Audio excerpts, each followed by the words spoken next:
monde. Alors, enchantée d'être aujourd'hui avec vous pour ce premier atelier d'autodéfense intellectuelle pour autrices féministes. Alors, si vous avez vu l'affiche, vous avez peut-être pensé que c'était un vrai atelier d'autodéfense, mais en fait, les outils qu'on va donner aujourd'hui sont plutôt intellectuels que physiques, mais néanmoins, ils seront certainement très utiles. Alors, c'est un projet qui a été en réflexion, en cheminement pendant près d'un an. Et je dois dire que le point de départ de tout ça, c'était un échange que nous avons eu au RECEF avec notre équipe et qui nous faisait part de problèmes d'étudiantes qui se retrouvaient dans des situations où il y avait le sentiment qu'il y avait des données qui avaient été appropriées ou que les règles n'étaient pas claires en ce qui concerne la propriété intellectuelle de travail d'équipe, de travail qui était fait à plusieurs. Et donc, on s'est mis à réfléchir autour de ça en se disant qu'il y avait effectivement un potentiel sérieux pour en savoir davantage. Et on s'est demandé, mais qui pourrait nous aider donc à voir quelles sont les balises qui existent, quels sont les cadres légaux qui peuvent exister dans les différentes institutions. Et par la suite, donc, il y a eu une conversation avec le service des bibliothèques de l'UQAM qui s'est avérée extrêmement fructueuse. Et les gens du service des bibliothèques de l'UQAM nous ont fait part non seulement de leur intérêt, mais du fait qu'ils avaient déjà amorcé une démarche de réflexion sur ces enjeux-là. Et de là, donc, est née l'idée de faire une série d'ateliers.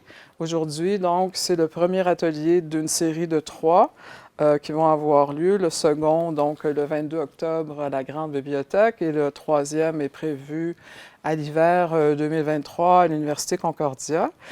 Donc, j'aimerais remercier donc toutes les personnes qui ont contribué à donner vie à cette série. Je vais nommer certaines personnes, donc au service des bibliothèques de l'UQAM, Dany Bouchard, Cynthia Lisée, Lionel Villalonga, j'espère que j'oublie personne, l'équipe de travail du RECEF, évidemment, Véronica Gomez, notre coordonnatrice en or, Anne-Julie Baudin, responsable des communications, donc qui fait un travail merveilleux, commissaire de Rosier-Laforêt, qui s'occupe de la logistique de nos événements, et ce n'est pas qu'une mince tâche. Enfin, Laurie Gagnon-Bouchard, qui est agente aux questions administratives. Je voudrais également remercier Francine Descaries et Marie-André Roy à la codirection du RECEF qui ont contribué donc aux nombreuses conversations que nous avons autour de ça. Également, merci aux personnes qui ont accepté de partager leur expertise et qui vont animer ou qui participeront aux 3 ateliers. Donc, en un mot, de quoi s'agit-il? Ce sont des ateliers qui entendent outiller les milieux de la recherche féministe, en particulier les étudiantes des cycles supérieurs, sur les questions de publication scientifique, de droit d'auteur, de droit d'autrice, de plagiat, d'appropriation des idées ou des données. Donc, ce qu'on veut faire avec cet espace d'échange, c'est créer des lieux où on peut mieux comprendre les modalités de partage des idées, des données scientifiques dans le cadre de nos recherches. Alors, ce premier atelier aujourd'hui est intitulé « Notions essentielles en droit d'autrice ». Et le but qu'on s'est donné avec cet atelier, c'est de démystifier les concepts autour du droit d'auteur, droit d'autrice, droit de la propriété intellectuelle, droit du plagiat, autoplagiat, et également d'introduire dans tout ça une critique féministe. Rien de moins, mesdames. Donc, j'aimerais maintenant présenter la responsable de l'animation de l'atelier de cet après-midi, la professeure Rachel Chagnon, la célèbre professeure Rachel Chagnon, qui est également directrice du département des sciences juridiques de l'UQAM. Professeure Chagnon est membre du RECEF et elle a été directrice de l'Institut de recherche et d'études féministes de l'UQAM, l'IREF. Donc, Rachel, je te passe la parole pour que tu introduises donc nos 2 panélistes d'aujourd'hui. Alors, merci. Alors, bonjour à tout le monde. Merci de cette invitation à animer cet atelier, puis qui va être riche d'enseignements pour moi aussi. Alors, ma fonction sera de donner la parole à nos panélistes après les avoir présentés. Ma fonction sera aussi de leur rappeler de parler jusque dans le fond de la salle pour être certaine que tout le monde vous entende bien. Et je commence en présentant notre première panéliste, Sonia Morales, qui est titulaire d'un doctorat en droit de l'Université Laval, spécialisée en propriété intellectuelle.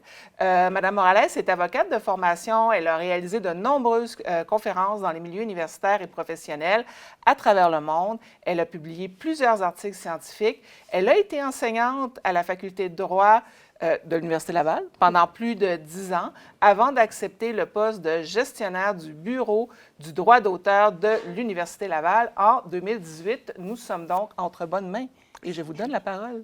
Déjà, oui, merci. Merci beaucoup. Merci pour cette invitation. On a à l'Université Laval un bureau du droit d'auteur vraiment très, très structuré. On répond aux demandes de tous les étudiants, de tous les cycles, les membres de la communauté universitaire et plus aussi à travers les universités du Québec également. Donc, n'hésitez pas à consulter notre site Web. Je vais débuter ma présentation par une lecture. C'est rare que je fais ça, je ne lis jamais dans mes présentations, mais il y a une phrase ici qui a été dite par un législateur, parce qu'on parle de langage inclusif en rédaction juridique, et c'est la phrase suivante. La rédaction non sexiste nécessite des connaissances linguistiques que les législateurs ne possèdent pas. Vraiment. Alors là, il y a des arguments à l'effet contraire, évidemment. Et le ministère de la Justice répond ceci. L'emploi du masculin générique dans les textes juridiques défie symboliquement la notion d'égalité devant la loi. Rien de moins. Et les juristes, en tant que groupe, n'ont jamais favorisé la concision au détriment de la précision. Et la rédaction inclusive permet de témoigner avec précision de la présence de tous les genres. Donc, le débat est lancé sur la rédaction juridique parce qu'on sait que la législation elle a souvent un pas de recul par rapport à la société. Donc, c'est en train de se discuter. Ça va être quand même un peu long, mais un jour, on aura cette rédaction inclusive. Donc, sans plus tarder, parce que j'ai un menu quand même assez chargé, je vous propose aujourd'hui de voir avec vous quelques notions de base pour les personnes qui créent et qui écrivent des œuvres. La titularité sur vos œuvres, bien, qu'est-ce qu'il y en est de vos œuvres personnelles, qu'est-ce qu'il y en est des œuvres que vous avez créées dans le cadre de l'emploi et vos œuvres comme étudiante. Je vais aussi peut-être regarder très, très brièvement la titularité sur les données de recherche. Et troisièmement, je vais me pencher sur la reproduction du matériel qui est créé par des tiers. C'est quoi les conditions d'utilisation? Quand faut-il demander une autorisation pour reproduire du contenu? Comment utiliser des images qui sont des œuvres complètes? Et je vais aborder aussi très, très brièvement le libre accès, notamment les licences Creative Commons. Et ma collègue Valérie va terminer la présentation avec vos règles institutionnelles en matière de plagiat, donc plagiat, autoplagiat. Je vais laisser la parole à Valérie pour cette section-là. Donc, il faut savoir qu'au départ, vous avez, on parle de la propriété intellectuelle. Elle se divise en deux grands groupes. D'un côté, vous avez le droit d'auteur et de l'autre côté, tout ce qui regarde la propriété industrielle. Donc, la propriété industrielle, c'est les œuvres d'application industrielle. Donc, ça inclut les brevets, les obtentions végétales, les marques de commerce, les dessins industriels, etc. Mais aujourd'hui, on va vraiment se pencher sur l'autre axe de la propriété intellectuelle qui est le droit d'auteur. Donc, le droit d'auteur, je suis obligée de... la loi sur le droit d'auteur protège 4 catégories d'œuvres. Donc, on a les œuvres littéraires, les œuvres artistiques, dramatiques et musicales. Parmi les œuvres littéraires, vous avez les articles, les livres de façon plus classique, mais pas seulement. Donc, les sites Web, ça veut dire que, comme utilisatrice, tout ce que vous trouvez sur les sites Web, bien, partez du principe par lequel c'est protégé par la loi. sauf exception. On va voir comment utiliser. Donc, les œuvres littéraires, il y a les fiches d'information, les questionnaires, les outils d'aide à la décision, les guides de référence, les modèles de prédiction et le logiciel aussi. Parce que quand la loi a été écrite en 1924, bien, on ne parlait pas de technologie avancée. Et au final, on a assimilé le logiciel à une œuvre littéraire parce que c'est de l'écriture de code. Donc, la loi protège également les données de recherche, mais pas n'importe lesquelles. Les données qui sont analysées, compilées, les données sur lesquelles il y a un travail d'autrice qui a été fait sur la donnée. Donc, c'est important qu'il y ait un travail sur la donnée pour qu'elle soit protégée.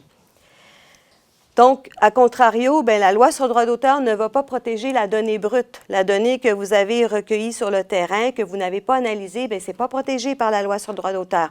Il y a des règles en éthique, mais la loi sur le droit d'auteur ne va pas protéger la donnée brute. Elle est dans le domaine public. La même chose pour les idées. La loi sur le droit d'auteur ne protège pas les idées. Donc, les idées qui ne sont pas exprimées sur un support, tangible ou intangible, elles ne sont pas protégées. Par exemple, vous êtes dans le cadre d'un brainstorming, vous êtes en équipe, une de vos collègues émet une idée, mais c'est une idée spontanée, elle ne l'a jamais écrite nulle part. Mais quelqu'un pourrait reprendre son idée et l'exprimer à son tour. À ce moment-là, la loi sur le droit d'auteur ne va pas la protéger. Il y a un problème en éthique, en recherche à ce niveau-là, mais ce n'est pas la loi sur le droit d'auteur qui va intervenir à ce niveau-là. Donc, la loi protège aussi les œuvres artistiques, donc tout ce qui est œuvres visuelles, photographie, dessin, images, graphiques, etc., et les œuvres dramatiques et musicales, donc musique, chorégraphie, cinéma et théâtre. Il y a deux autres critères importants, j'en ai déjà un petit peu glissé un mot. Premièrement, il faut que l'œuvre soit originale. L'originalité, c'est l'expression d'un minimum de talent et de jugement à l'œuvre. Donc, il faut vraiment que l'œuvre soit originale. Le talent, on réfère à des connaissances, à une aptitude, à une compétence. Et le jugement, c'est cette faculté de discernement, la capacité à prendre des décisions et à faire des choix. Donc, je vous pose la question suivante. Est-ce que, par exemple, une œuvre qui est générée par l'intelligence artificielle serait protégée par la loi sur le droit d'auteur? Est-ce que la machine a cette faculté de discernement, cette capacité à prendre des décisions et à faire des choix? Bien, dans l'état actuel du droit canadien, c'est non. Donc, toutes les œuvres qui sont générées, on ne dit pas créées, on dit générées par l'intelligence artificielle, donc par une machine, ce n'est pas protégé par la loi sur le droit d'auteur. Mais ça commence à changer. Il y a beaucoup de discussions dans les forums qui, éventuellement, ce sera probablement les programmeurs et s'ils sont à l'emploi, bien, les employeurs des programmeurs qui seront les titulaires des droits d'auteur sur les œuvres qui sont créées par l'intelligence artificielle. Deuxièmement, il faut que l'œuvre soit fixée. Donc, je vous l'ai dit tout à l'heure, une idée qui est émise spontanément, qui n'a jamais été exprimée, n'est pas protégée. Donc, l'œuvre doit être fixée sur un support, tangible ou intangible. Elle doit être exprimée. Dès lors que vous êtes dans ces critères-là, la protection légale, elle s'applique aussitôt. Elle est internationale et ce n'est pas nécessaire de l'enregistrer à l'Office de la propriété intellectuelle du Canada. Donc, ce n'est pas comme les brevets où il faut que ce soit enregistré dans chaque pays où on veut exploiter son brevet. L'œuvre en droit d'auteur, elle est automatiquement protégée. Et faites attention parce que le petit symbole du copyright, il n'est pas obligatoire sur l'œuvre. Donc, ce n'est pas parce que vous trouvez des images sur Internet qu'il n'y a pas le symbole du copyright que ce n'est pas protégé. Donc, si vous créez des œuvres, on recommande, si vous voulez les protéger par un copyright, on recommande d'inscrire le logo. Comme ça, ça rappelle aux utilisateurs qu'il y a une loi qui s'applique. Mais on vous encourage aussi à créer vos œuvres et à les diffuser en libre accès. Donc ça, c'est l'autre pôle de la diffusion d'une œuvre. Donc, cette protection, bien, la durée du droit d'auteur, actuellement, elle est pendant la vie de l'auteur jusqu'à 50 ans suivant son décès. Et ça aussi, c'est en train de changer parce que depuis qu'on a signé le nouvel accord Canada, États-Unis, Mexique, on va passer à 70 ans. Ça devait être au printemps, ça devait être à l'automne, mais là, en tout cas, on attend le moment, c'est déjà adopté, mais la loi n'est pas encore en vigueur. Donc là, on va passer à une protection légale de la vie de l'auteur plus 70 ans suivant son décès. Donc là, il y a un 20 ans supplémentaire qui va s'ajouter à la protection d'une œuvre. On le fait parce qu'on vient s'arrimer à nos partenaires internationaux. Les États-Unis, c'est 70 ans. La majorité des pays européens, c'est 70 ans aussi. Sauf que pour certains créateurs, créatrices, ben, c'est comme une érosion du domaine public parce qu'on ajoute 20 ans de protection. Donc, pour les utilisateurs, ce n'est pas nécessairement une bonne nouvelle.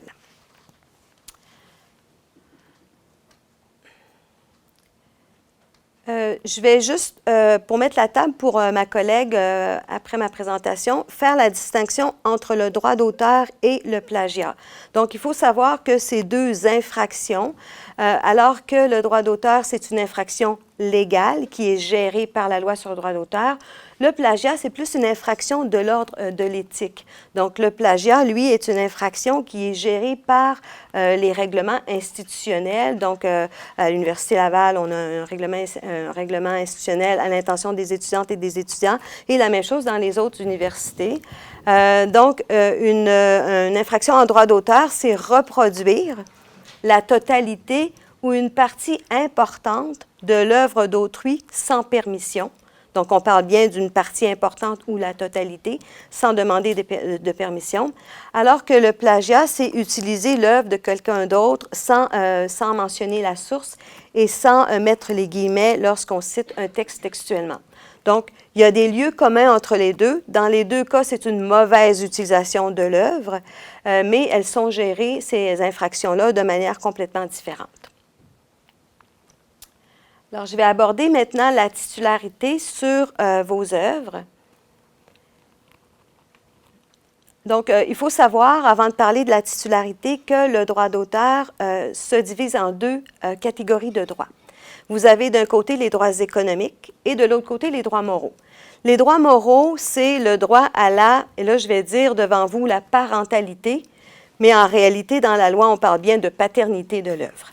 Mais là, ce n'est pas changé encore et je ne suis pas législateur, donc législatrice, donc je n'ai pas ce pouvoir-là.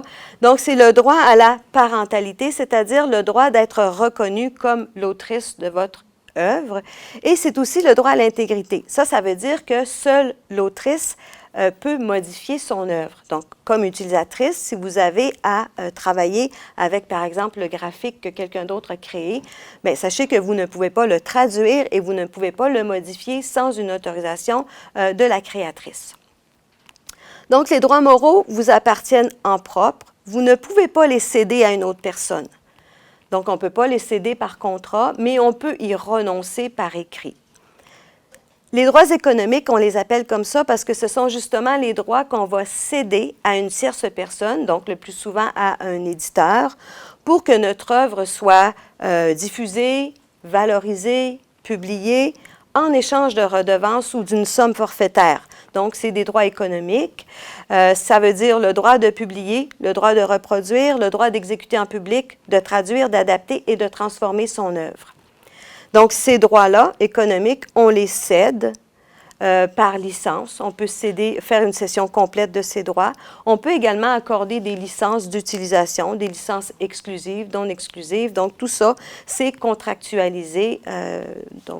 Souvent, quand vous allez signer un contrat d'édition, on va justement vous demander de céder vos droits d'autrice.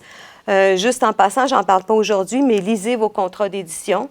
Négocier vos contrats d'édition, c'est super important. Des fois, on va vite puis on se dit, bien, c'est un contrat standard. C'est pas vrai. Conservez-vous des droits pour votre enseignement, si vous enseignez, pour votre charge de cours, si vous avez des charges de cours, pour votre propre travail également. Donc, si vous voulez réutiliser ce que vous avez écrit, bien, conservez des droits au moment où vous allez signer votre contrat d'édition. Faites pas comme moi. Le dernier contrat d'édition que j'ai signé, je ne l'ai pas lu et je me suis engagée à écrire le même article en anglais. Quand même, hein, tant pis pour moi. Donc, au départ, pour dire que, au regard de la loi sur le droit d'auteur, vous êtes toujours l'autrice et la titulaire des droits sur votre œuvre jusqu'à ce que vous ayez cédé ces droits-là à une tierce personne, donc un éditeur. Ou bien, il y a une autre exception, c'est le contrat d'emploi. Donc, si vous créez une œuvre dans le cadre de l'emploi, bien à ce moment-là, s'il n'y a pas de mention à l'effet contraire, bien c'est l'employeur qui va être le titulaire de votre œuvre. Donc, il va gérer votre œuvre. Vous allez conserver évidemment vos droits moraux sur cette œuvre-là, mais c'est l'employeur qui va décider qu'est-ce qu'il va faire avec votre œuvre. Donc, il devient le propriétaire, le gestionnaire de l'œuvre. Donc, c'est la deuxième exception. C'est une exception qui est dans la loi sur le droit d'auteur, donc à l'article 13, paragraphe 2. Et vous avez probablement dans vos règlements institutionnels à peu près l'équivalent. En tout cas, l'Université Laval, c'est le cas. Toute œuvre qui est créée avec les ressources humaines, financières et matérielles de l'employeur appartient à l'employeur. Sachez que, toutefois, vous êtes autrice et titulaire de tous vos travaux académiques, donc les travaux que vous développez dans les cours, votre mémoire de maîtrise, votre thèse de doctorat, vous êtes pleinement l'autrice et la titulaire à la fois. Je vais aborder brièvement les données de recherche parce qu'on s'interroge s'il y a vraiment une propriété intellectuelle sur la donnée de recherche. Donc, c'est quoi les critères pour que la donnée de recherche soit protégée par la loi sur le droit d'auteur? J'en ai parlé un petit peu tout à l'heure. J'ai dit qu'il fallait que la donnée soit analysée, compilée. Voilà. Donc, premièrement, il faut vérifier si vous avez recueilli des données dans le cadre de, vous êtes auxiliaire de recherche, par exemple, vous avez recueilli des données pour votre institution, bien, il faut voir s'il y a un règlement qui s'applique dans votre cas. Donc, généralement, c'est l'institution qui est propriétaire des données que vous avez recueillies sur le terrain, mais l'institution aura une propriété matérielle sur les données brutes. Vous conservez toutefois les droits moraux sur votre propriété intellectuelle si vos données sont retravaillées. Pourquoi? Parce qu'en fait, chaque établissement est responsable des recherches qui sont menées sous son égide, sous son autorité. Et donc, elle endosse la responsabilité de l'utilisation, de l'accès, du partage et de l'utilisation de ces données-là. Et si jamais vous quittez l'université, sachez que vous ne pouvez pas partir avec votre jeu de données, sauf si avec l'autorisation de l'Université Laval ou du responsable, justement, de l'équipe de recherche, du centre de recherche, etc.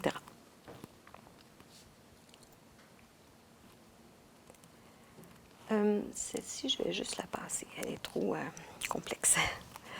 OK. Donc, il faut voir qu'il y a 3 types de données. Donc, la donnée brute, celle sur laquelle il n'y a pas de travail d'auteur. Donc, il n'y a pas de propriété intellectuelle, mais il peut y avoir une propriété matérielle. Donc, on a l'institution, votre employeur ou vous-même pourriez avoir une propriété matérielle sur les données. Mais la donnée brute, elle n'est pas protégée par la loi sur le droit d'auteur. La donnée brute, elle est dans le domaine public. Et ça veut dire qu'elle est gérée en fiducie par une entité. Donc, la fiducie, c'est souvent un gardien, donc le gardien des données. Vous avez différentes plateformes qui, justement, où vous pouvez déposer vos données brutes. Elles sont souvent diffusées sous licence Creative Commons, donc sous licence libre. Et le gestionnaire de la plateforme devient le gardien de la donnée, puis c'est lui qui va mettre les conditions d'utilisation, imposer les règles pour le partage des données.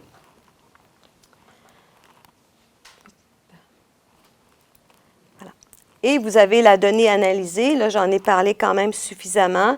Donc, vous ne pouvez pas, comme utilisatrice, utiliser des données qui sont analysées sans avoir l'autorisation de la personne qui a développé et analysé ces données-là. Donc, il y a réellement une propriété intellectuelle qui s'applique sur la donnée.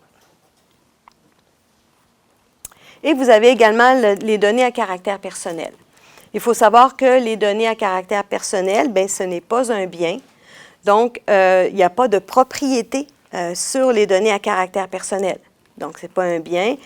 C'est la personne qui a la libre disposition de consentir ou pas à ce qu'on recueille ou on diffuse ou qu'on utilise les données à caractère personnel. Donc, le maître mot pour utiliser une donnée à caractère personnel, c'est vraiment le consentement de la personne.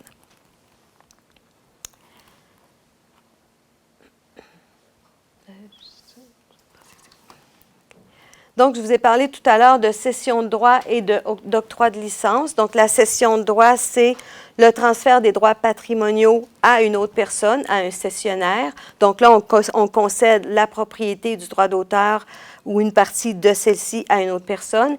Et la licence, c'est un octroi de droit, mais sans transfert des droits patrimoniaux. Souvent, on accorde une licence d'utilisation selon ce qui nous convient pendant une durée limitée, un territoire limité. Donc là, vous pouvez jouer avec la licence pour accorder des droits qui vous conviennent réellement. Donc, avant de céder tous vos droits d'auteur, vérifiez si c'est possible de plutôt octroyer une licence à un utilisateur. Une licence exclusive, vous octroyez une licence seulement à cette personne-là, mais une licence non exclusive, là, vous pouvez accorder les mêmes droits à une autre personne. Par exemple, ici, les droits sur la présentation, c'est une licence non exclusive que j'ai accordée au REQEF, c'est-à-dire que je peux reprendre la présentation et la faire ailleurs, n'est-ce pas? Oui.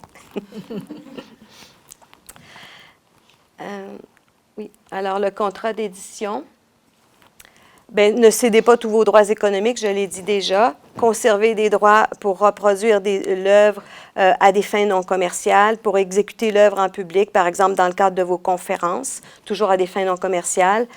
Adapter, présenter publiquement l'œuvre sous forme de film à des fins non commerciales, communiquer l'œuvre au public, etc. Donc, conservez des droits lorsque vous lisez et négociez votre contrat d'édition, surtout. Pour les œuvres en collaboration, peut-être juste un mot là-dessus.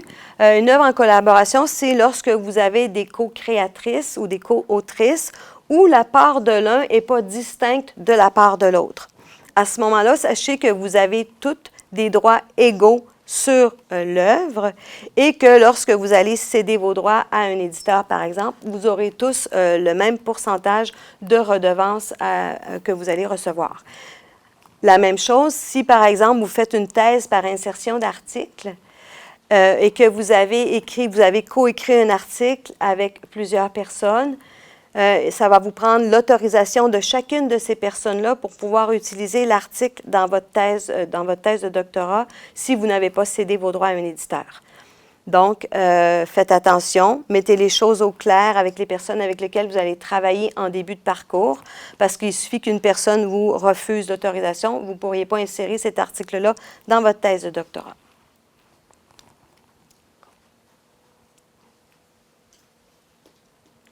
OK.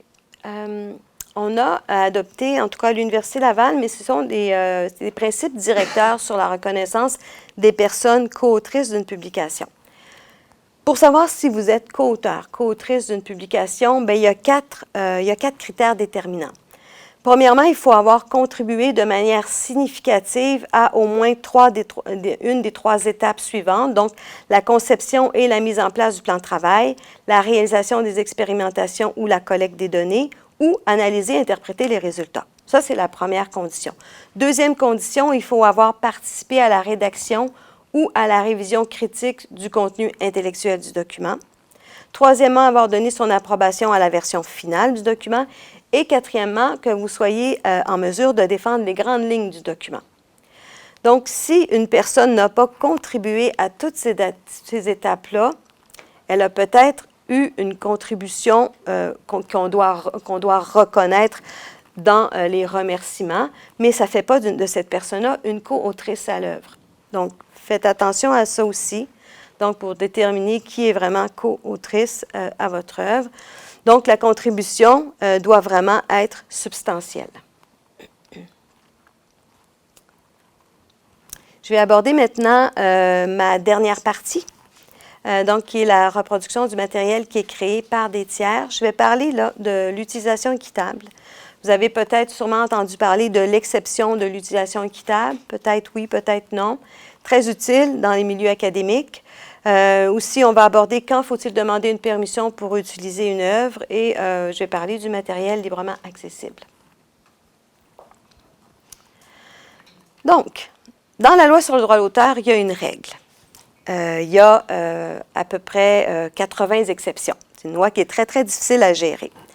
La règle est la suivante. Le droit d'auteur sur l'œuvre comporte un droit exclusif à l'autrice, à la créatrice, d'utiliser, de reproduire la totalité ou une partie importante de son œuvre.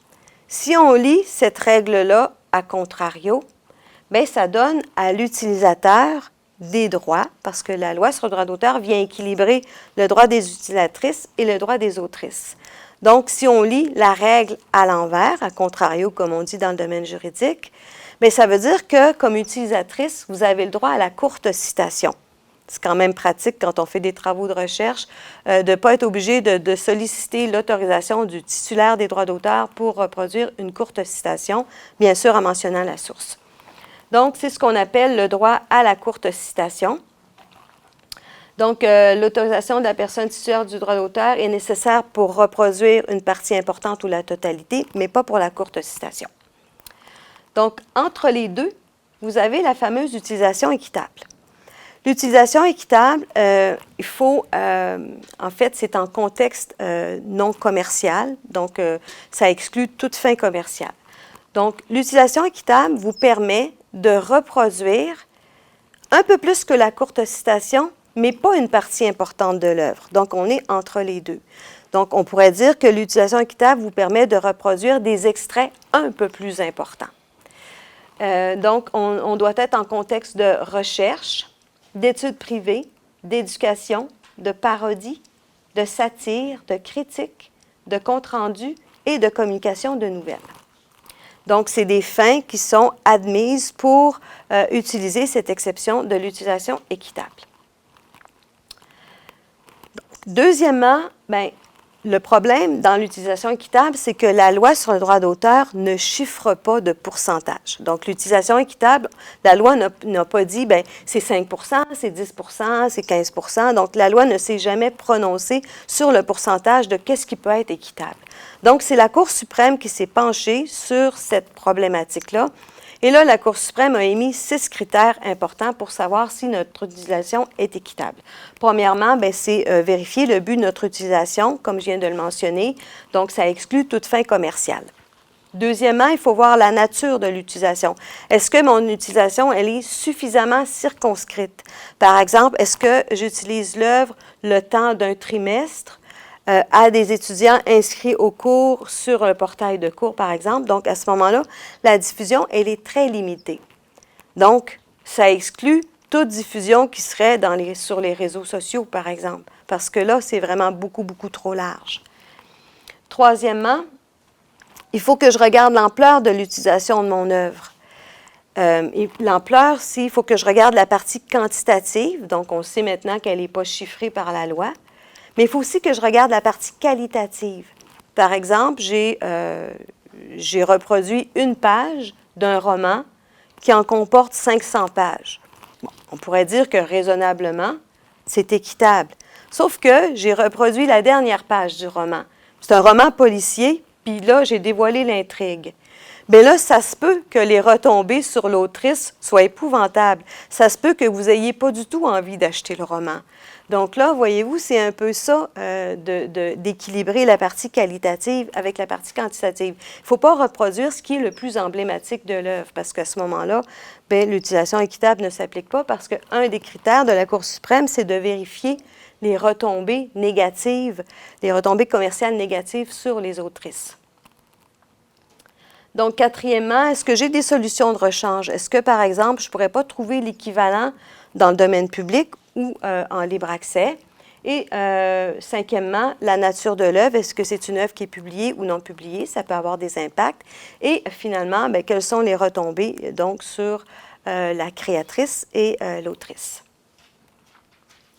Donc, en tout temps, vous devez respecter les droits moraux, toujours reconnaître la parentalité de l'œuvre à son autrice.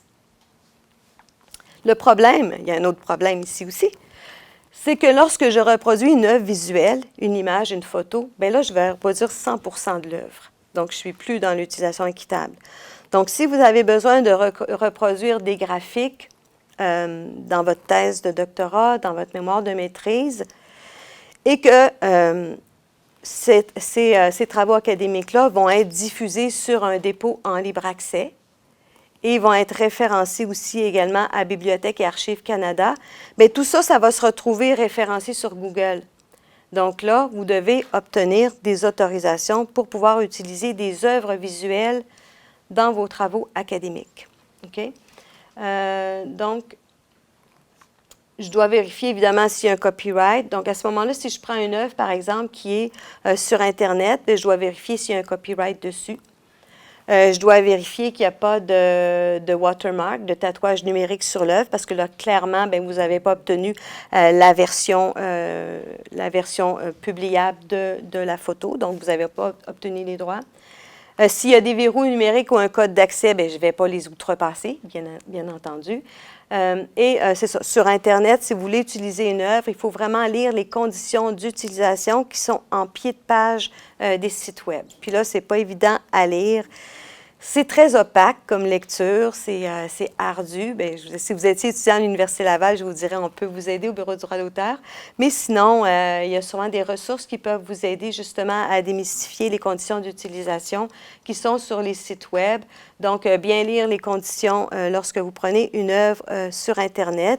C'est possible que, bien, généralement, on vous autorise à utiliser une image à des fins non commerciales. C'est souvent autorisé. Il y a également du matériel qui est librement accessible, Donc, il y a des centaines de banques d'images où on retrouve du contenu qui est en libre accès. Vous avez tout ce qui est Creative Commons Search, Flickr Commons, Pixabay, Welcome Image, Wikimedia Commons. Mais vous pouvez aussi faire une recherche directement sur le moteur de recherche de Google. Donc, vous tapez votre requête sur Google. Donc là, j'ai tapé « Innovation ». À la boîte « Outils », vous cliquez sur la boîte « Outils », puis il y a un menu déroulant qui va s'ouvrir sous « Droit d'image ». Vous cliquez là-dessus et vous cliquez sur « Licence Creative Commons ». Donc là, il va y avoir une nouvelle sélection d'images qui va apparaître et généralement, ce sont des images qui sont soit dans le domaine public, soit sous licence Creative Commons. Mais il faut quand même faire attention, vous devez recliquer sur l'image pour vérifier la licence. Les licences Creative Commons, bien, je vais en parler vraiment très, très brièvement. Bien, il y a, en fait, c'est du libre accès, c'est international, donc ce sont des licences qui sont internationales. Il y a 6 types de licences. Je vous encourage à utiliser les 3 premières. La CC0, elle correspond au domaine public. CC BY, c'est la plus ouverte, et CC BY SA également. Donc, dans toutes les licences Creative Commons, la seule obligation, c'est en fait, il y a une obligation qui est constante, c'est celle d'attribuer l'œuvre à son auteur. Donc, même si vous utilisez une image en libre accès, en tout temps, il faudra inscrire la source de l'image et marquer le nom de l'auteur. Donc, si ça jamais vous intéresse, on a une petite capsule vidéo YouTube sur le site du Bureau du droit d'auteur. Donc, je vous invite à la visionner si ça vous intéresse, l'utilisation des images Creative Commons. Un mot sur les liens hypertextes. Bien, sachez que la Cour suprême s'est prononcée et elle a dit que les liens hypertextes n'étaient pas attentatoires au droit d'auteur parce qu'on fait juste rediriger les utilisatrices vers un autre contenu. On ne reproduit pas le contenu. Donc, en tout temps, si vous pouvez remplacer votre contenu par des liens hypertextes, bien, faites-le. C'est vraiment plus simple. Dans vos cours, par exemple, si vous êtes auxiliaire de recherche, utilisez des liens hypertextes. Il n'y a pas de souci. Donc, dans les mémoires et les thèses, quand faut-il demander une permission? Bien, lorsque vous utilisez des citations plus longues, des extraits plus importants et que vous n'êtes pas dans l'utilisation équitable. Pour utiliser vos propres travaux aussi, n'oubliez pas que si vous avez déjà publié, si vous avez déjà fait un travail qui a déjà été évalué par un responsable de cours, bien, vous devez vous auto-citer. Parce que si vous ne vous auto-citez pas, vous faites de l'auto-plagiat. Donc, c'est important de citer ses propres paroles. Ça fait savant de toute façon. Donc, vous faites des belles références. Vous augmentez votre bibliographie. Donc, faites-le. N'hésitez pas. Soyez pas modeste. Donc, vous devez aussi demander une autorisation à vos co-autrices. Donc, si vous n'avez pas publié votre article encore, bien, vous avez tous des droits égaux sur l'œuvre. Si vous traduisez, des graphiques, etc., il faut demander des autorisations. Si vous utilisez des œuvres visuelles, vous devez également demander des autorisations. Vous avez ici, vous regarderez là, comment obtenir des autorisations. Bien, il y a un site qui s'appelle le Copyright Clearance Center. Donc, ça répertorie plusieurs grands éditeurs. Donc, souvent, vous allez juste inscrire le journal dans lequel vous voulez, dans lequel vous avez utilisé, par exemple, un graphique dans un article scientifique. Inscrivez le nom du journal, puis là, on va vous poser plusieurs questions. C'est dans quel contexte? Est-ce que c'est à des fins non commerciales, etc.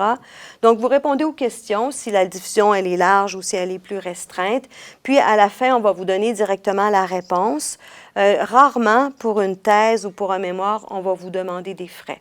Souvent, on va vous demander des frais quand c'est à des fins commerciales, évidemment. Donc, si je résume, bien, c'est quoi tout mon questionnement avant la reproduction d'une œuvre? Bien, il faut que je regarde, est-ce que l'œuvre est dans le domaine public? Est-ce qu'elle est libre de droit ou en libre accès? Parce qu'il y a une différence entre libre de droit et libre accès. On fait souvent la confusion. Libre de droit, ça veut dire que vous avez acquis les droits. Vous avez acheté, par exemple, une banque d'images qui vous intéresse. Vous avez une licence. C'est libre de droit pour vous. Tandis que libre accès, bien, c'est en libre accès pour tout le monde. Donc, c'est librement accessible. Vous devez lire les conditions d'utilisation de la licence. Si vous prenez une œuvre sur Internet, est-ce que vous avez lu les conditions d'utilisation qui sont en pied de page? Est-ce que l'utilisation de l'œuvre, que je fais de l'œuvre, est équitable? Donc, rappelez-vous les critères qui sont un peu opaques, mais bon, on fait avec. Et demandez-vous ultimement si c'est facile d'obtenir l'autorisation de la personne titulaire de l'œuvre. Donc, vous avez l'adresse du bureau du droit d'auteur, notre adresse courriel, puis l'adresse pour notre site Web. Et je vais passer la parole à Valérie pour la 4e partie de la présentation.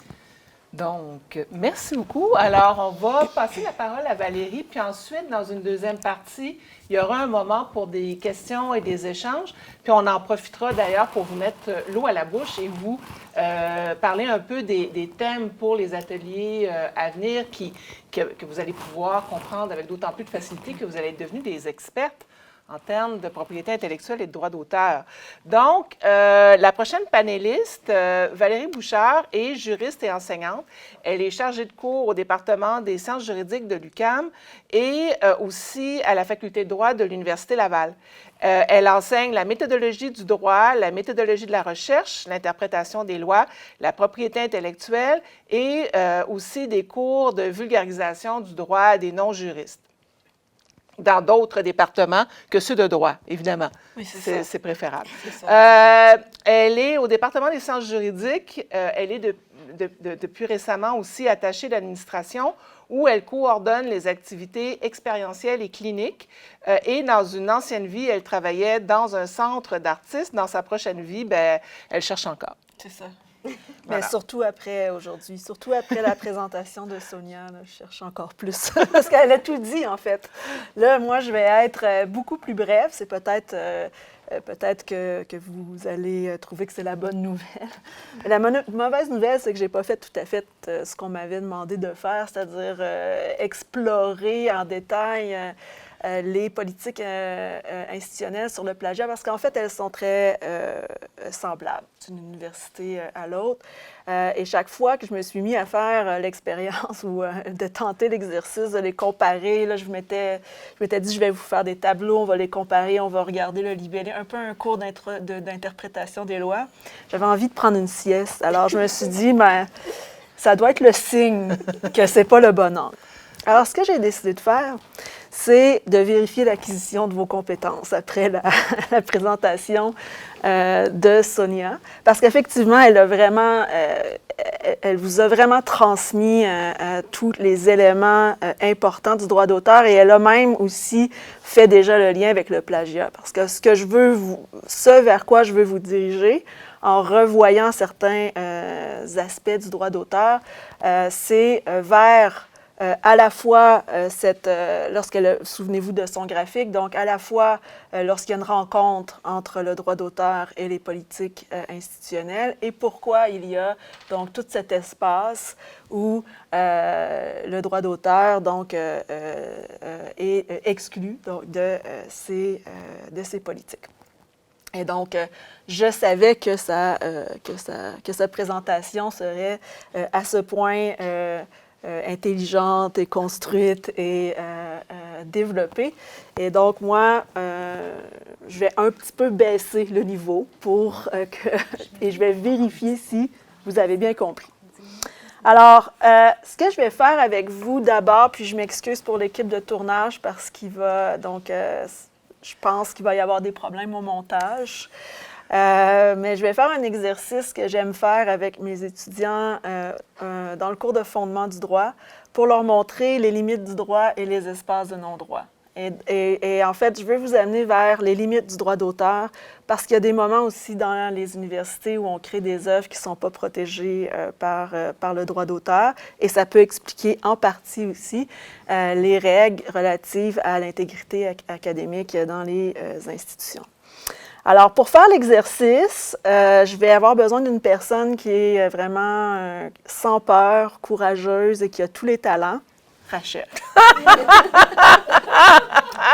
Je n'attendais pas celle-là. Alors, Rachel, tu as une feuille, un crayon. Je vais te faire dessiner. OK. Est-ce que tu l'as, ce talent? Ah, non. Ça commence super bien. Bon, allons-y. Un minimum de talent et de jugement. Oui, mais arrête de tout dire. Bon, allons-y. Bon, alors, Dis-moi. là, j'aimerais que tu fasses preuve d'aucune créativité. Uh-huh. OK? Vraiment, t'apportes rien. OK. Et t'écoutes tout ce que je dis. Vas-y fort. C'est ma patronne, hein, fait que c'est un bon moment pour T'aimes moi. ça, c'est le plaisir là-dedans. Là. Oui, OK, c'est beau. Alors, on va dessiner un grand carré. Un grand carré. Bon, il faut que le stylo réponde. Là. Voilà, carré dessiné. Parfait. Au centre du carré, tu vas faire 3 ronds. Est-ce que je peux poser des questions d'éclaircissement? Oui, mais il ne faut pas qu'ils soient d'un trop haut niveau de créativité. OK. Est-ce que les ronds doivent être à côté les uns des autres? Oui, Est-ce qu'ils doivent se toucher? Trois ronds, un comme sur une ligne, OK. un à côté Qui de ne se l'autre. touchent pas nécessairement. Oui, exact. OK. Moi, j'écoute les directives. Oui, exact. Ben, c'est Alors, ça. les 3 ronds sont dessinés. Oui. Ensuite, autour des ronds, autour de chaque rond, tu vas faire 3 lignes, donc un peu comme des virgules. Une ligne comme ça, une ligne comme ça, une ligne comme ça. Donc, comme un feu d'artifice autour de Au-dessus chaque... des ronds, là, pour leur faire comme des petits cheveux, là? Comme des feux d'artifice dans Comme ma des tête. feux d'artifice. Exact, c'est ça. Très Bon. bien. Alors, on dirait que ça devient comme des yeux, là. On dirait que je suis en train de leur faire des cils. Excellent. Voilà. Je vais le prendre maintenant. Ton Voici notre chef-d'œuvre. œuvre. Oui, voici notre œuvre. Alors, notre œuvre, là, si j'ai des étudiantes dans la classe, vous ne pouvez pas répondre. Hein. Vous ne pouvez pas critiquer personne. Alors, ça, c'est... moi, ce que j'ai voulu créer, c'est le logo de l'étude pour le 3e lien à Québec. Alors, on est dans les feux d'artifice, la bonne humeur, etc. Et on a trois nouveaux liens, donc, entre les 2 rives. Ma première question, pour vérifier si vous avez bien compris la présentation de Sonia, c'est qui est l'auteur, selon vous? Qui est l'autrice de cette œuvre? Parce que Rachel, elle a fait ce que je lui demandais. Oui, mais je suis ta patronne. Oui, mais... mais je ne suis pas ici dans le cadre de mon emploi. Ah! Oui, selon vous?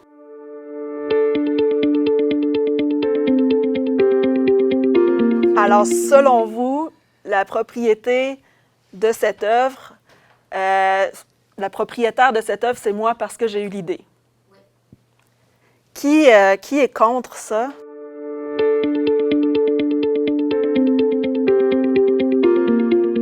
Non, c'est nouveau, il n'y en a pas d'études. Alors, c'est pour le futur. Alors, vous pensez qui est l'autrice? Moi? Eh, merci, j'ai bien fait de venir. Oui? Tu aurais été comme mon employeur dans cette affaire-là. Donc, puisque j'exécutais, donc pour reprendre l'intervention, puisque j'exécutais les ordres de quelqu'un d'autre, j'aurais quand même un droit moral, parce que c'est quand même moi qui ai tenu le stylo et qui a fait ce chef-d'œuvre, n'est-ce pas, où on voit les feux d'artifice au-dessus des petits ronds. Mais c'était elle qui était mon employeur ou qui était la donneuse d'ouvrage, donc elle aurait les droits économiques, elle serait la titulaire de l'œuvre, en somme. Oui, donc, OK. On va retenir ça. Est-ce qu'il y a une dernière intervention? Oui. Est-ce qu'on peut être co-autrice? C'est une autre question à se poser. Donc, est-ce qu'on peut être co-autrice? Alors, j'ajoute un autre élément pour voir si ça change votre analyse de la situation. Si on considère que Rachel est une autrice célèbre, tant au niveau académique qu'à la première chaîne de Radio-Canada, est-ce que ça change qui est l'autrice de cette œuvre? Est-ce que ça vous fait pencher plutôt vers elle que vers moi? Je vois plutôt des noms dans la classe. Oui.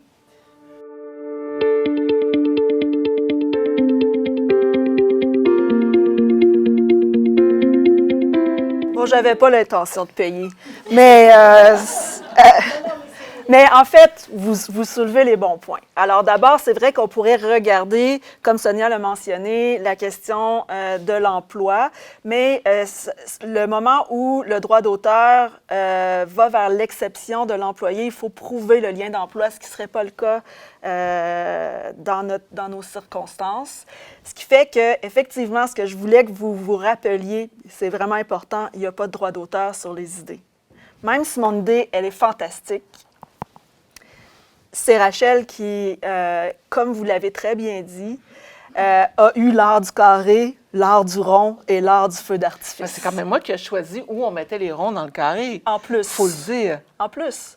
Alors, elle est l'auteur elle est l'autrice. L'auteur, là, il y a plusieurs façons de le dire, mais elle est l'autrice, donc, de cette œuvre. Maintenant, autre question. Ah, non, je ne suis pas rendue encore à mon nom, c'est ça. J'ai fait très peu de présentations visuelles parce que je comptais sur ma dessinatrice. Alors, donc, autre question, est-ce que vous croyez que Rachel, pour protéger son œuvre, devrait l'envoyer par la poste? Il y en a qui ont peut-être connu ces situations. Alors, quand est-ce qu'elle devient protégée?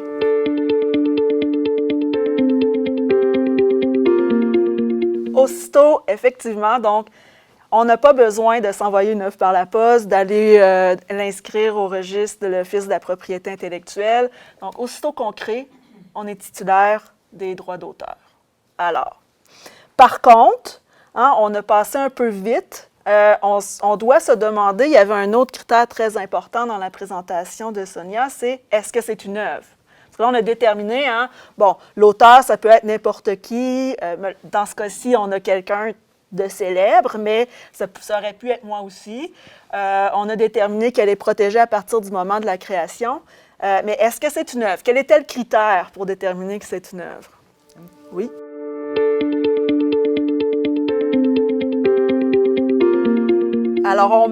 Alors, merci beaucoup pour cette réponse. On me dit non, ce n'est pas une œuvre parce qu'on n'y a pas, donc, inscrit une forme de créativité. Oui? Est-ce qu'il y a d'autres avis? Oui, madame? Ah, d'accord. Vous êtes dissidente, mais vous n'avez pas d'argument. Là, vous avez présenté, en fait, deux écoles qui s'affrontaient dans la définition de dans la définition de ce qu'est une œuvre pour le droit d'auteur. Alors, l'école de la créativité et l'autre école où on avait une vision plutôt mécanique, à partir du moment où ce n'est pas une copie, ça peut être une œuvre. Et comme Sonia l'a présenté, donc la Cour suprême du Canada s'est positionnée un peu au centre en disant l'originalité, qui est le critère qui détermine si c'est une œuvre, au Canada, c'est un minimum de talent, l'expression d'un minimum de talent et de jugement. On n'a pas retenu la créativité comme critère déterminant. Un minimum de talent et de jugement, bien sûr. Autrement dit, un carré qui a l'air d'un carré? c'est suffisamment carré? Bien, en fait, c'est que c'est plutôt que tu as usé de discernement pour tracer un carré. Tu as eu des choix à faire pour mettre les feux d'artifice. L'utilisation de l'espace aussi. Oui, C'est plus l'utilisation de vers le haut. l'espace. Donc, je pense que oui, je pense qu'on a créé une œuvre qui pourra être protégée par le droit d'auteur. Oui.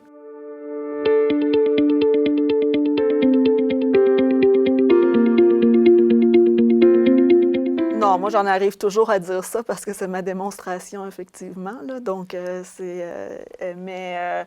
bah, Question quiz. Oui. Disons qu'au lieu de parler à une personne et de commander les différents éléments de l'œuvre à une personne, tu parles à une intelligence artificielle. ben, en fait, souvent, comme Sonia l'a mentionné, en fait, on va considérer que ça va être le programmeur ou la personne qui est derrière la console qui va être l'auteur, sauf s'il est dans le cadre encore d'une relation d'emploi. Mais là, ici, moi, je considère que c'est une œuvre. Donc, comme on l'a mentionné aussi, donc notre définition d'œuvre, elle est très large. Ici, au Canada, on a parfois déterminé qu'un catalogue, ça pouvait être une œuvre protégée par le droit d'auteur. Le logiciel est une œuvre littéraire. Donc, on pourrait dire que même la plupart des formes d'écrit, un mode d'emploi pourrait être considéré comme une œuvre protégée par le droit d'auteur. Alors, on n'est pas nécessairement dans le domaine artistique ou dans la haute voltige intellectuelle lorsque, donc, on est protégé, lorsqu'on crée une œuvre protégée par le droit d'auteur. Et donc, il semble qu'il y ait vraiment la plupart des productions intellectuelles qui puissent être protégées. C'est ce qu'on va voir un peu. Je veux vous rappeler avant une chose. Je l'ai un peu modifié, la citation, parce que ça disait la nature de l'homme, et je trouvais ça, j'ai mis humaine, mais je n'ai pas complètement changé la citation de 1924, là, dois-je le mentionner, là, qui n'est pas tout à fait, qui n'est pas du tout inclusive. Alors, dans cette citation, donc, l'auteur nous rappelle que la propriété intellectuelle, le droit d'auteur, c'est une propriété qui a une nature vraiment différente de celle de la propriété des autres objets. Et ce qu'il nous rappelle, c'est que les fondements du droit d'auteur, c'est de se dire, mais on va donner un monopole ou un droit de propriété à des personnes qui créent pour qu'elles continuent à créer, hein, donc pour qu'elles contribuent à la société par leur création. Ce sont elle a dit en quelques mots, parce qu'on pourrait y passer plusieurs heures là, à discourir de ce sujet, mais dit en quelques mots, ce sont les fondements du droit d'auteur et de la plupart des formes de propriété intellectuelle. C'est d'inciter à la création, d'inciter à participer à la société avec ses œuvres, et en échange, bien, on vous donne un droit de propriété. Pendant 50 ans, vous avez le droit d'exploiter votre œuvre. C'est vous qui avez le contrôle sur votre œuvre, etc. Il y a d'autres formes aussi de propriété intellectuelle. Par contre, essayez de suivre, ça va arriver vers le plagiat un jour. Là, retenez tout ce qu'on dit comme des jalons qui vont nous rendre au plagiat. Par contre, toutes les œuvres universitaires ou qui sont créées dans la société ne sont pas protégées par le droit d'auteur, même si elles sont des plus importantes. Et cette œuvre-là est le meilleur exemple. Alors, Fontaine de Duchamp, donc l'urinoir de Marcel Duchamp. J'ai vérifié, il y avait un Creative Commons sur le... Donc, pour les personnes qui ne connaîtraient pas cette œuvre, c'est un urinoir manufacturé. En fait, l'œuvre a même été perdue et ensuite donc a été refait. Et celle-là, je pense que c'est une reproduction, en fait, sur cette image. Mais c'est une œuvre donc, de Marcel Duchamp, un urinoir sur lequel il a écrit Hermotte 1917. Donc, il avait signé par un pseudonyme. Et l'œuvre est là... j'oserais pas en dire beaucoup parce que peut-être que parmi vous, il y a des historiennes de l'art, donc je me commettrai peu. Mais donc, l'œuvre était une forme de discours sur le marché de l'art, sur la fonction d'artiste, sur le lien entre la main et l'œuvre, entre autres choses, il y a plusieurs thèses de doctorat qui ont été écrites à ce sujet. Donc, c'est une œuvre qui a été marquante pour l'histoire de l'art, mais aussi pour le développement des idées dans la société. Et Marcel Duchamp, donc, est un artiste qui a été donc aussi marquant en art contemporain, donc au 20e siècle. Cette œuvre-là, elle ne peut pas être protégée par le droit d'auteur. Parce que, bon, est-ce qu'on peut donner la propriété des urinoirs à Marcel Duchamp, le monopole de l'urinoir à Marcel Duchamp? Quel est le minimum de talent et de jugement dans cette œuvre? Il n'y a aucune intervention ici de l'artiste. Il n'y a pas d'apport de l'artiste. Et donc, cette œuvre-là, même si elle a changé le cours de la société des idées, elle ne peut pas être protégée par le droit d'auteur. On pourrait se dire, ça n'a pas d'importance, hein, parce que Marcel Duchamp est un dada, il est contre les institutions, il n'aurait pas voulu de la protection d'une institution comme la propriété intellectuelle. Mais il y a des artistes, comme Pinoncelli, qui,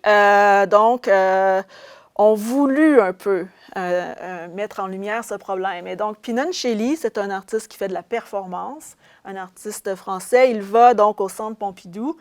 Là, ça, c'est une reproduction que lui a fait là, de l'œuvre de Duchamp. Mais donc, il va au Centre Pompidou et il urine dans l'urinoir de Marcel Duchamp. Et ensuite, il donne un coup de marteau. Et donc, il brise un peu l'urinoir. Lui, sa théorie devant le juge, ce qu'il plaidait, c'était de dire, en urinant dans l'urinoir de Duchamp, j'en ai refait un objet du quotidien. Et en donnant le coup de marteau, j'en ai refait une œuvre d'art. Je suis le co-auteur de l'urinoir de Duchamp.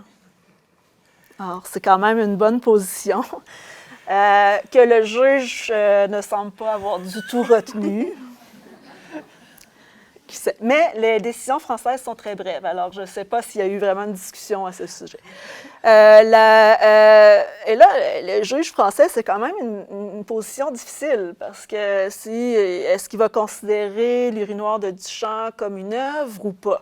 Hein? Donc, les conséquences de considérer que c'est une œuvre, bien, on vient de faire éclater la définition du droit d'auteur. Tout devient œuvre. Et des artistes comme, par exemple, Clay Oldenburg, qui fait un trou dans Central Park, qui le remplit, pourrait avoir le monopole des trous sur le sol, ce qui serait dangereux pour la Ville de Montréal. Parce que alors, on peut pas. Hein? Donc, vous voyez que ce sont des choses qu'on peut pas protéger. Le juge, bien sûr, a trouvé une autre manière de résoudre la situation et va condamner Pinoncelli pour avoir donc vandalisé des biens de l'État français, parce que c'était une propriété de l'État français. Alors, on contourne le problème par une autre forme de régulation. Alors, là, j'arrive au plagiat, ça sent bien. Je vais juste vérifier si tout est dit. Bon. Alors, donc, on contourne par une autre loi, donc, ce qui nous mène donc à la question du plagiat. Alors, comme l'a montré Sonia, le plagiat, donc, il côtoie le droit d'auteur et il y a des parties communes. Si on regarde ici le règlement 18, et je vous ai mis aussi le règlement des études à l'article 9.4.1 de l'Université de Sherbrooke, vous allez voir que c'est à peu près la même chose. Ici, c'est plus tôt pour les chercheurs, je vais y revenir. Donc, j'ai vérifié, celui-là, c'est celui du premier cycle. Celui-là, c'est celui du premier cycle. Ça, c'est le premier cycle et le deuxième cycle. Ça couvre les deux cycles.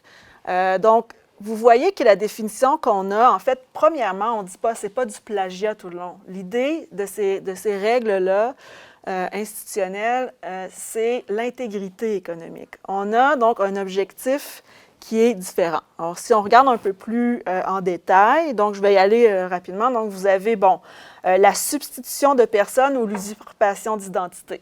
Un petit point commun avec le droit d'auteur serait le droit moral, donc la parentalité de l'œuvre, qui est reconnue dans cette règle-là, mais qui va encore beaucoup plus loin. Deuxième point, donc, le plagiat, l'utilisation totale ou partielle du texte de la production d'autrui en le faisant passer pour sien ou sans indication de référence. Alors ici, comme vous l'avez appris, la courte citation est permise. Le problème ici, c'est de ne pas mentionner que l'on a pris l'œuvre, l'on a pris l'extrait d'une autre personne. Par contre, on pourrait aussi, et là, ce sera un plagiat qui rencontrerait le droit d'auteur, reprendre l'entièreté ou une partie importante du texte. Et à ce moment-là, donc, on ferait à la fois un plagiat au sens du droit d'auteur, à la fois un plagiat au sens des règles institutionnelles. Troisième chose, et ça, je pense que c'est le point qui est peut-être le plus intriguant, c'est le recyclage ou la réutilisation de travaux. Alors, c'est ce qu'on nomme l'autoplagiat. Ça ne va pas du tout avec les fondements du droit d'auteur. Parce que les fondements du droit d'auteur, hein, c'est cette idée que l'œuvre, c'est un peu la continuité de la personne. C'est vraiment comme ça qu'on le considère. Alors, ici, c'est comme si on nous dit que c'est interdit de réutiliser notre propre personne. Donc, vous êtes totalement propriétaire. Disons qu'on imagine, vous avez fait l'œuvre seule, vous n'avez pas de co-auteur, vous ne l'avez pas fait éditer. Là, on va prendre juste un texte que vous avez écrit pour un cours, par exemple, ou une recherche, un article que vous avez écrit et qui n'est pas encore publié. Donc, le fait de réutiliser, donc, ces œuvres-là dont vous êtes totalement propriétaire est une forme de plagiat pour les institutions. Et vous avez, bon, je ne vais pas y aller dans un après l'autre, là, c'est toujours un peu le même principe. Je vais vous répéter toujours la même chose. Il y a une partie, donc, qui tient de règles qui nous viennent des législations en propriété intellectuelle, une partie qui, donc, nous vient de règles institutionnelles qui poursuivent d'autres objectifs. Pour les professeurs, c'est un peu plus permissif, la question de l'autoplagiat. Donc, si on peut le justifier, donc la réutilisation d'articles, par exemple ici, là, ça c'est la politique de l'Université Laval. Donc, il y a une ouverture sur le fait que si on peut justifier cette réutilisation, ce serait acceptable. Donc, c'est un peu moins strict que ce l'est pour les règles pour les étudiantes. Et ça tient, en fait, et là, comme on est à l'Université de Montréal, je leur donne le dernier mot, là. Donc, c'est bien exprimé ici dans le préambule du règlement disciplinaire des études de premier cycle de l'Université de Montréal, c'est que ces règles institutionnelles-là, elles ne sont pas faites dans l'angle à partir du fondement de la propriété. En partie, on va en tirer un peu ce dont on a besoin, mais elles sont faites dans un angle beaucoup plus moral. Donc, où on va insérer dans ces règles institutionnelles un idéal que l'on a de la recherche, de la création universitaire, du travail universitaire. Et donc, c'est sous ce grand objectif de la probité intellectuelle ou de l'intégrité donc académique, donc ce qui est une valeur plus morale, qu'on va donc adopter ces règles qu'on va souvent, pour résumer, là, dire des règles sur le plagiat, mais ce sont des règles beaucoup plus générales, donc, qui gèrent les travaux universitaires. Alors, c'est vraiment donc cette idée, je pense que c'est vraiment l'idéal que l'on a donc du travail universitaire qui est insufflé dans ces règles institutionnelles et qui deviennent donc plus strictes et qui nous orientent vers d'autres comportements à adopter que les règles qui sont établies par les lois de propriété intellectuelle. En somme, ce que je voulais donc vous transmettre, c'est que donc, le droit d'auteur et la propriété intellectuelle, ça a des limites. Hein, il ne faut pas penser que ça peut toujours s'appliquer. Donc, il y a des œuvres qui sont produites par les autrices à l'intérieur des murs des universités ou à l'extérieur des murs de l'université qui ne pourront être protégées par le droit d'auteur. La société aussi n'attend pas toujours que le droit s'active et n'attend pas toujours le droit pour produire des œuvres qui vont être par ailleurs importantes dans d'autres domaines du savoir. et qui vont exister malgré le fait que la propriété intellectuelle ne les protège pas. Donc, et il y a parfois des situations où on trouvera d'autres manières. Alors, je vous réfère à l'exemple du juge dans l'affaire de Pinoncelli, ou aux règles que les universités donc, ont trouvées pour garantir la probité intellectuelle. Donc, on va donc traiter les œuvres, on va protéger les œuvres de manière différente pour atteindre les objectifs que l'on poursuit et qui ne seront pas nécessairement les mêmes que ceux des lois de propriété intellectuelle. Alors, les règles disciplinaires, donc, qui peuvent parfois donc, nous faire sourire, surtout la question de l'autoplagiat est un élément